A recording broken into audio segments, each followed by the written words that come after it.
جناب خدیجہ اس دنیا سے رخصت ہو گئیں۔ جناب خدیجہ کے اس دنیا سے رخصت ہوتے ہی فاطمۃ الزہرا جو اب تک ایک 5 برس کی بچی ہیں، مگر لوگوں نے دیکھا تو کیا دیکھا، جب حضور اکرم پہ کوئی غلاظت، حضور اکرم کی طرف کوئی کچرا، کوئی غلاظت ڈال کر چلا جاتا، وہ فاطمہ زہرا تھیں جو کبھی خدیجہ بن گئیں، جو کبھی آمنہ بن گئیں، اور رسول مبین کی اس طرح دل جوئی کرتی کہ رسول مبین کہنے پر مجبور ہو گئیں، تم بیٹی تو نہیں، تم امو ابیہا ہو،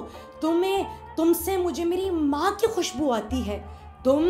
میری آنکھوں کا نور ہو، تم میرے زخموں کا مرہم ہو۔ اور لوگوں نے دیکھا تو کیا دیکھا کہ جب کوئی محمد پر وار کرتا، بڑھ کے جناب فاطمۃ الزہرا اپنی فصاحت اور بلاغت سے ایسے بلیغ اور فصیح خطبے دیتی کہ ہر شخص وار کرنے والا جناب فاطمۃ الزہرا کے کلام سے ڈر جاتا، اپنی بابا کی دلجوئی کرتی، ان کی حوصلہ افزائی کرتی، حتیٰ کہ دیکھا گیا بار بار سیلف افرمیشن کے ذریعے سے، بار بار دلجوئی کے ذریعے سے یہ بتا کر، بابا آپ کا مقام بہت بڑا ہے، بابا اچھے دن جلد آنے والے ہیں۔ جناب فاطمۃ الزہرا کی دلجوئی نے یہ حال کر دیا تھا کہ جناب حضور اکرم کہتے ہوئے نظر آتے ہیں کہ بیٹی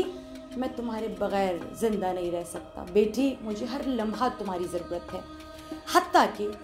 یہ باپ بیٹی اور تمام تر کاروان جب مدینہ ہجرت کر کے چلا گیا، بی بی عائشہ سے روایت ہے، فرماتی ہیں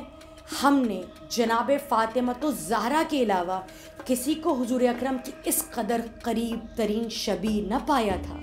اس قدر قریب ترین شبیہ کہ خلق میں،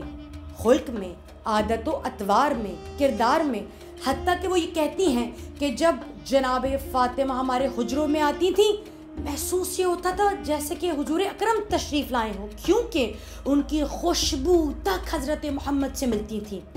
کون فاطمۃ الزہرا جس کی معرفت، جس کی محبت امت پر ایسے واجب کر دی گئی کہ جب حضور اکرم اصحاب کے مجمع میں بیٹھے ہوتے اور فاطمہ آ جاتی، نہ صرف اپنی جگہ سے کھڑے ہو جاتے، بلکہ وہ رسول جس کے سامنے آدھی دنیا اپنے سر کو جھکا دیتی ہے، اسی رسول کے سامنے وہی رسول اپنی بیٹی کے سامنے اپنے سر کو جھکا کر ان کا ہاتھ چوما کرتا تھا۔ دنیا نے دیکھا، اصحاب نے دیکھا، فاطمہ کا ہاتھ رسول چوم رہے ہیں، فاطمہ کا ہاتھ اپنے ہاتھ پہ لیا اور اصحاب کے سامنے کہا، جان رکھو میرے اصحاب و انصار، یہ میری بیٹی فاطمہ ہے، یہ میرا جگر گوشہ ہے، یہ شریک کار رسالت ہے، یہ پیغمبر کی بیٹی ہے، یاد رکھنا جس نے اس سے بغاوت کی اس نے مجھ سے بغاوت کی، جس نے اس سے محبت رکھی وہ مجھ سے محبت رکھنے والا ہے۔ روایت کہتی ہے دن گزرتے چلے گئے، حتیٰ کہ یہ تو فاطمہ تو زہرا تھی، ہم نے در سیدہ کا وہ احترام دیکھا کہ ہم نے یہ دیکھا کہ ایک روز حضرت فاطمہ الزہرا اپنے گھر میں تشریف فرما تھی، رسول جو ایک روز بھی فاطمہ کے بغیر رہ نہیں پاتے تھے، دق الباب کیا، دیکھا فاطمہ نے دروازہ نہ کھولا۔ جناب فاطمہ کہتی ہیں کہ اس روز مصلحتاً اللہ کی جانب سے کچھ ہوا، میری آنکھ لگ گئی، اب جب دیکھا بیٹی نے دروازہ نہیں کھولا، کتنی ہی دیر تک حضور اکرم وہیں کھڑے رہے، حتیٰ کہ نماز ظہر کا وقت قریب آیا، جناب رسول خدا نے حضرت زہرا کے دروازے کے سامنے ہی مصلی بچھایا اور نماز ظہر کو ادا کیا۔ اب دنیا دیکھ رہی ہے کہ سیدہ کے دروازے کا یہ احترام ہے کہ وہاں پر کھڑے ہو کر مصلی عبادت پر جناب رسول اللہ کھڑے ہو جاتے ہیں۔ دنیا نے دیکھا تو کیا دیکھا کہ در سیدہ پر دق الباب اور دستک میں تیزی اور دستک کو زور سے دینا تو دور کی بات ہے، حضور اکرم نے ایک بار بھی اپنی آواز کو بلند نہ کیا، حتیٰ کہ 2 پہر گزر گئے۔ جناب فاطمہ نے محسوس کیا شاید کوئی دروازے پر موجود ہے، اب دروازہ کھولا تو کیا دیکھا کہ جناب رسول خدا صلی اللہ علیہ وآلہ وسلم پوری طریقے سے پسینے میں تربتر موجود نظر آ رہے ہیں، چہرہ لال ہو چکا ہے، بدن زرد ہے۔ آواز دی، بابا آپ نے زور سے دستک کیوں نہ دی؟ میں سو گئی تھی، میں بیدار ہو جاتی، آپ ایک بار زور سے پکارتے، بابا میں آپ کی خدمت میں آ جاتی، آپ کتنی دیر سے یہاں کھڑے ہوئے ہیں؟ فرمایا، اے بیٹی مجھے تمہیں ایذا دینے سے ایذا ہوتی ہے، جس نے تمہیں ایذا پہنچائی اس نے مجھے ایذا پہنچائی، جس نے مجھے ایذا پہنچائی اس نے اللہ کو ایذا پہنچائی، مجھے خوف تھا کہیں مخل نہ ہو جاؤں، کہیں تمہارے لیے تکلیف اور اذیت کا باعث نہ بنے، کہیں تمہیں ذرہ برابر بھی درد نہ ہو۔ ہم نے دیکھا حضور اکرم ہوں تو یہ عالم ہے کہ جناب سیدہ کے دروازے پر زور سے دستک تو کیا آواز بھی بلند نہیں کرتے۔ ہاں یہی سیدہ تھی، یہی دروازہ ہے اور وہی مدینہ ہے، لیکن فقط رسول کی آنکھ بند ہوئے 2 دن نہیں گزرے تھے، تیسرے دن کوئی آگ کے شعلے اٹھائے سیدہ کے دروازے پر آیا۔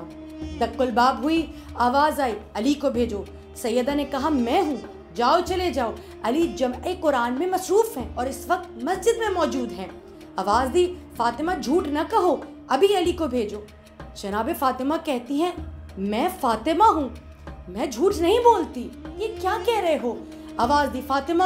اگر دروازے کو نہ کھولا گیا تو ہم اس دروازے کو توڑ دیں گے۔ فرمایا جس دروازے پر رسول اللہ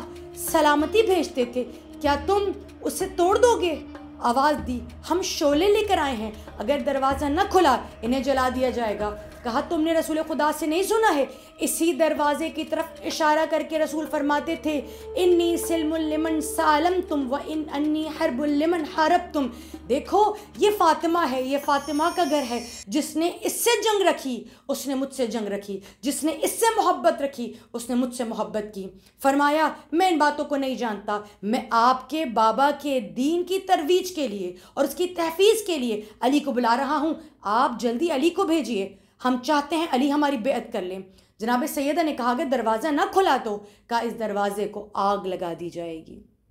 یہ سننا تھا۔ جناب سیدہ نے دروازے کو زور سے تھاما، سامنے بیان کرنے والے نے ایک مرتبہ تنبیہ کیا فاطمہ ہٹ جائے حتیٰ کہ دروازے کو جلا ڈالا جائے گا۔ جناب فاطمہ نے کہا یہاں سے چلے جاؤ، یہ رسول کا دروازہ ہے، کیا تم نے قرآن نہیں پڑھا کہ خدا عام مسلمان کے دروازے سے بغیر اجازت کے داخل ہونے کی ترویج نہیں دیتا، تم رسول کے دروازے سے داخل ہوتے ہو بلا اجازت کے؟ آواز دی فاطمہ ہم آگ لگانے لگے ہیں۔ دیکھا گیا ہجوم ہے 70 سے زیادہ لوگوں کا،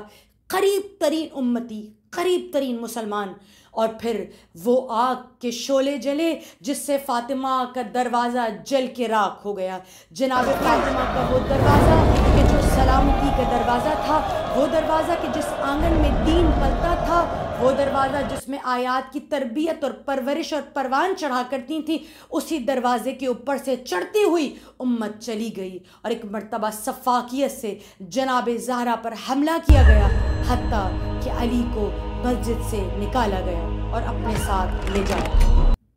یہ کسی فساد کی آمد نہیں ہے، یہ کسی فساد کی دعوت نہیں ہے، یہ دعوت ہے امت کو، یہ دعوت ہے مسلمانوں کو، یہ دعوت ہے ہر اس شخص کو جو قیامت میں اپنا حشر رسول اللہ کے ساتھ چاہتا ہے، جو قیامت میں شفاعت رسول چاہتا ہے۔ کیا کہیں گے جب کچھ خاص ہستیوں کو بچانے کی خاطر آپ اپنے دین کو خطرے میں ڈال رہے ہیں؟